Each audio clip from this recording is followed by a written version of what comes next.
മന്ത്രിയായി ചുമതലയേറ്റ OR കേളുവിന് വയനാട്ടിൽ ഉജ്ജ്വല സ്വീകരണം. ജില്ലാ അതിർത്തിയായ ലക്കിടിയിൽ LDF നേതാക്കളുടെ നേതൃത്വത്തിൽ ആദ്യം സ്വീകരണം നൽകി. തുടർന്ന് കൽപ്പറ്റയിൽ സ്വീകരണവും പൊതുസമ്മേളനവും നടന്നു. മന്ത്രിസഭയിലേക്ക് പ്രവേശിക്കുന്ന മാനന്തവാടിയുടെ ജനകീയ MLAക്ക് നാട് നൽകിയത് ഊഷ്മള വരവേൽപ്പ്. LDF ജില്ലാ നേതാക്കളായ CK Saseendran, P Gagarin, EJ Babu തുടങ്ങിയവർ OR കേളുവിനെ ലക്കിടിയിൽ സ്വീകരിച്ചു. വാഹന റാലിയായിരുന്നു കൽപ്പറ്റയിലേക്ക് എത്തിയത്. രാഷ്ട്രീയ, സാമൂഹിക, സാംസ്കാരിക മേഖലകളിലെ നിരവധി പ്രമുഖരുൾപ്പെടെ കൽപ്പറ്റ ചന്ദ്രഗിരി ഓഡിറ്റോറിയത്തിൽ നടന്ന സ്വീകരണ യോഗത്തിൽ പങ്കെടുത്തു. മനുഷ്യരുടെ ജീവിത പ്രശ്നങ്ങളിൽ ഇടപെടുന്ന മന്ത്രിയായിരിക്കും OR കേളുവെന്ന് വയനാട് പ്രതീക്ഷിക്കുന്നതായും അതിനായുള്ള എല്ലാ പിന്തുണയും നൽകുമെന്നും CPM ജില്ലാ സെക്രട്ടറി P ഗഗാറിൻ പറഞ്ഞു. മന്ത്രിസഭയിൽ വയനാടിന്റെ ശബ്ദം ഉണ്ടാകും എന്നുള്ളതിന്റെ ഉറപ്പാണ് സഖാവിന്റെ മന്ത്രിപദം എന്ന് പറയുന്നത്. ഇപ്പൊ തോട്ടത്തൊഴിലാളികളുടെ ഭവന പദ്ധതി ഉൾപ്പെടെയുള്ള കാര്യങ്ങളുണ്ട്.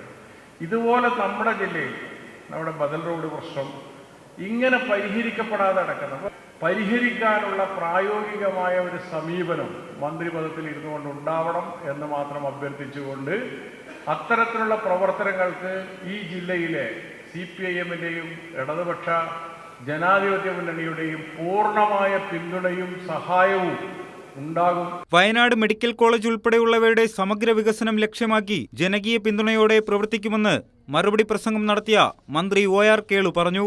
ഒരു കൃത്യമായിട്ടുള്ള വലിയ ഒരു ദീർഘവീക്ഷണത്തോടു കൂടിയാണ് ഈ കഴിഞ്ഞ 8 വർഷക്കാലം നമ്മുടെ ഗവൺമെൻറ് പ്രവർത്തനം നടത്തിയത്. ഇപ്പം ഞാൻ പറഞ്ഞല്ലോ 24 മാസമാണ് എൻ്റെ മുമ്പിലുള്ളത്.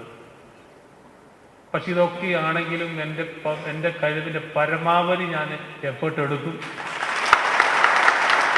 അങ്ങനെയാണ് വിജയിച്ച വിജയം ഞാൻ എഫേർട്ട് എടുക്കും എന്ന കാര്യത്തിൽ ഡെഫിനറ്റാണ്.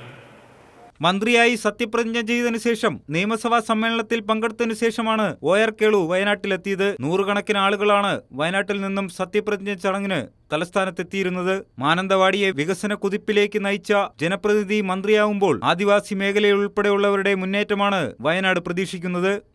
കൈരളി ന്യൂസ്, വയനാട്.